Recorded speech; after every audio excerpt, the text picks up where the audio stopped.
We've been through one of the signs of the focus on a change in the environment for oligarchs, I suppose, and that is the sale of these trophy assets, the likes of Chelsea Football Club. What are the other signs? What's the broader story? Yeah, we're starting to see, real changes start to appear across British society, really. So obviously Chelsea is the one grabbing all the headlines, but we're seeing signs that, high-end properties are starting to kind of be put on the market. And then, of course, you look at the folk being sanctioned and the firms being sanctioned. That's a very direct impact. But like you say, Abramovich hasn't personally been sanctioned yet, but we're seeing evidence that really any Russian links are proven pretty problematic, whether that's in business or culture. Good morning, Tom. What are the implications for the City of London of this move against Russian oligarchs?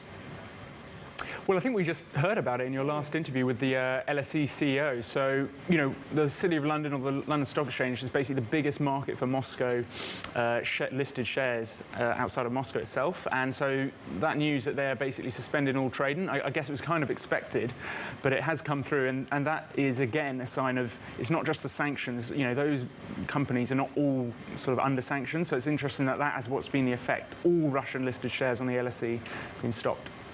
What further sanctions could there be then? I mean, what are we watching out for, Tom?